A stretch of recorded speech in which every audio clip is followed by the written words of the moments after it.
Bom momento, hoje estou aqui para gravar a coluna do Judes e para falar de uma coisa que cada vez mais circula nas escolas, mas em outros âmbitos, que é o protagonismo.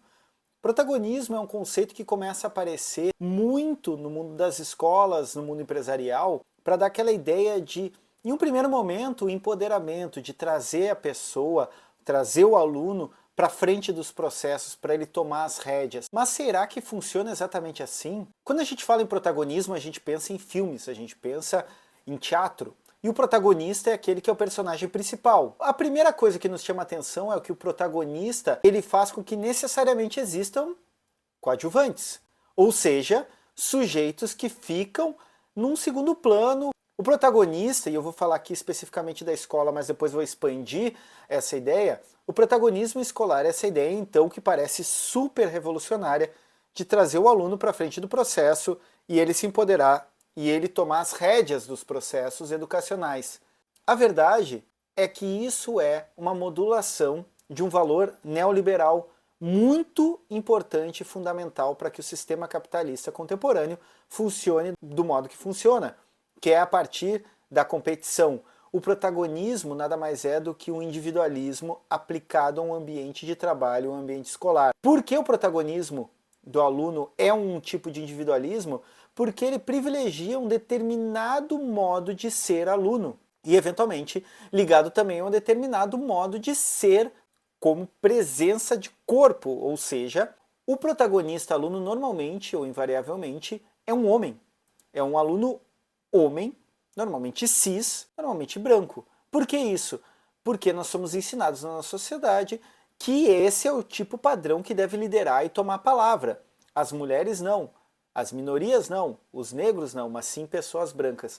E elege também os extrovertidos, os falantes, enquanto toda a gama de alunos que preferem se manifestar de outros modos ou não se manifestar em sala de aula se tornam automaticamente coadjuvantes. Para se ter o protagonismo é necessário que se apaguem muitos outros, que muitos outros façam esse papel secundário. Por que isso é um valor neoliberal? Porque o neoliberalismo se baseia na ideia do empreendedor de si. Já nos anos 70, o filósofo Michel Foucault atenta para isso. Ele diz que há uma modulação nova no capitalismo a partir dos anos 70 e a gente vai identificar isso sobretudo no programa de governo da Margaret Thatcher em 75 e do Ronald Reagan.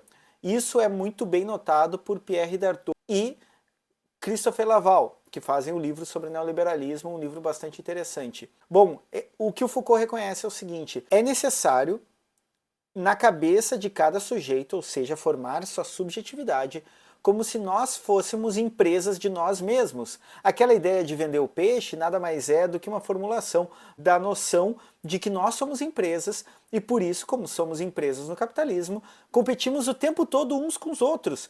Eu, como influenciador, eu preciso mais da sua atenção do que qualquer outra pessoa que esteja nessa rede social, porque assim que as pessoas me assistirem mais, me seguirem mais, me derem mais likes, mais eu cresço, mais eu promovo minha imagem individual, mais eu promovo o mito sagrado do capitalismo, que é o eu. E um tipo de eu muito específico, o eu atômico, uma esfera bem antes da sociedade. Importa o meu eu isolado do mundo e a minha liberdade. E essa liberdade do capitalismo, ela nunca é a liberdade de ser diferente de um padrão, mas sim uma liberdade de consumir. Se tu tiveres meios para isso, se tu não tiver, não há liberdade nenhuma, é ser subjugado pelas circunstâncias das econômicas, sociais, políticas de gênero. Então, essa ideia de eu atômico, ele vai chegar na escola e vai chegar na empresa como a ideia de protagonismo, do sujeito proativo, que toma a frente, que trabalha mais do que precisa, e que fala, e que vem com ideias, e que se arrisca. E dentro da escola, isso é bastante cruel. E dentro da escola pública, mais cruel ainda. Porque o que empodera um aluno de uma escola pública, o que empodera um sujeito que passa fome ou que não tem acesso a direitos, é ter acesso a direitos que lhe garantam a condição digna de cidadania, de exercer sua voz e de ter direito à subsistência sem ter medo se vai ter o que comer no outro dia. Só que é muito mais fácil e sempre aparecem ONGs de capital privado, startups nas escolas dizendo nós vamos empoderar os alunos, ele vai ser o protagonista. E o poder público, já extremamente encharcado de técnicas neoliberais e de pensamentos e afetos neoliberais, pensa, bom, é mais fácil empoderar um que outro aluno, dizer que ele é o protagonista, do que investir em condições dignas de acesso a direitos, inclusive a uma boa educação. Essa é a coluna do Judes de hoje, e vamos arriba!